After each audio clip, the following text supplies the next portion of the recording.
Typically, my jobs are about an hour away, so I'm usually hitting the road about 4:30, 4:45 to get to my job site a little before 6. Well, we like to get there a little bit early, so we wake up like at 5:30 and we're leaving by like 6:10. How you look at it, the work day don't start until 7, but my day technically starts at 5. Try to be to work like 15 minutes before. That's my day. At 6 o'clock, it starts. A career as an insulator with the International Association of Heat and Frost Insulators and Allied Workers, or HFIAW, offers extraordinary benefits, including a strong wage package, medical insurance, and a sound retirement program. This rewarding career starts with apprenticeship through a Joint Apprenticeship and Training Committee, or JATC. The JATC's highly effective and modern training program allows apprentices to enter the insulation industry and become a professional in one of numerous skilled trades, including mechanical insulation, fire stopping, asbestos and lead mitigation, sound attenuation, or specialty fabrication. Some of the journeymen, they're pretty good teachers to you. The majority of stuff that you learn is on the job. We use a lot of what we use in the training center out here in the fields, especially when we're working out here in the power plants. A career as an HFIAW insulator opens the door to the possibility of exceptional and varied career advancement opportunities. After moving from apprentice to journeyman, various options exist, including work as an estimator or in a management role, to possibly owning your own mechanical insulation contracting business. I want to see the big picture. Someday I would like to own my own installation company. But while the prospect of becoming an HFIAW insulator provides some outstanding career options, working in construction is not for everyone. You got a guy that want to be an insulator, but he's afraid of heights. Well, he had to get on the lift with a journeyman. When they went up in the air, his fear kicked in and he couldn't take it. So his first day that he got on the job was his last. He walked off and said he couldn't do it anymore.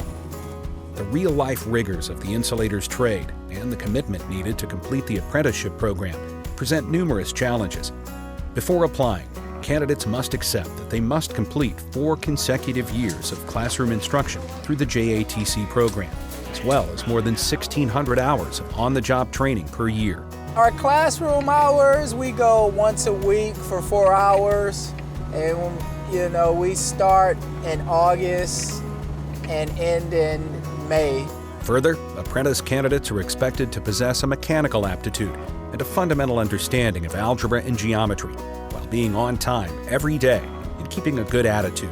We're learning our sweeps, we're learning our equal T's, different things that we deal with on the job. By the 4th year, we're already kind of mastering all of our layouts, everything pretty much. Utilizing what has been learned in the classroom and through hands-on training applications, in conjunction with your willingness to listen to and carry out directions as instructed, are also imperative. This will not only ensure the job is done properly, but also for the safety of everyone working on the job site. Your prompt attendance is also required on all work and school days, as the combination of quality work, safety, and on-time delivery of every construction project is part of what makes the HFIAW the very best in the industry. You also need to realize that work days in the construction industry are often different than in most other occupations. The construction workday may start as early as 6 a.m., and at times may also extend several hours past a standard 8-hour day. I just was working basically out of my territory, and I was driving back and forth from home and out there to the job each day, and it was 90 miles away from where I live, so I did that for about 6 months. It wasn't fun each morning, but I needed to work to get the experience, and I got through it. Although HFIAW apprentices and journeymen are paid well for each and every hour worked, you may be required to make special accommodations for extended work days or work a 6- or 7-day week in order to complete a job with a tight deadline. Apprentices are also expected to attend school during the week, either in the evening or during the day. This can place an additional burden on some apprentices who are expected to complete school work at night while still properly completing real-life insulation work. It's a lot of reading.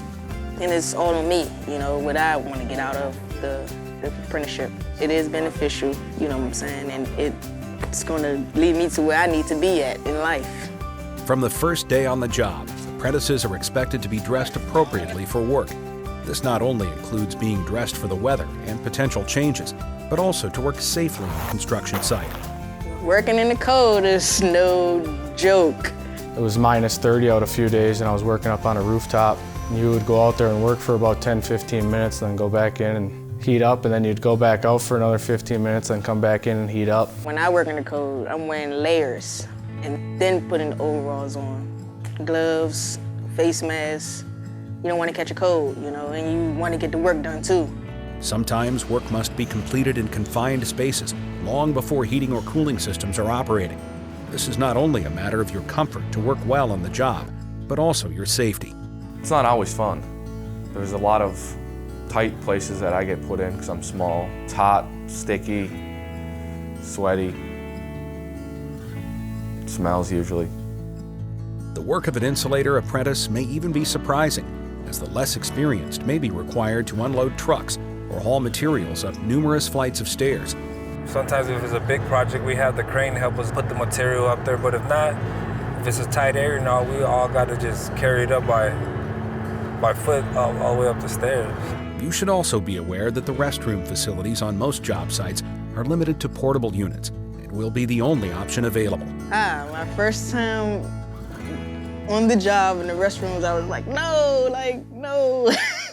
I didn't think about it. The understanding of your apprenticeship experience, both on the job and at the training center, is the key to making this career choice a success.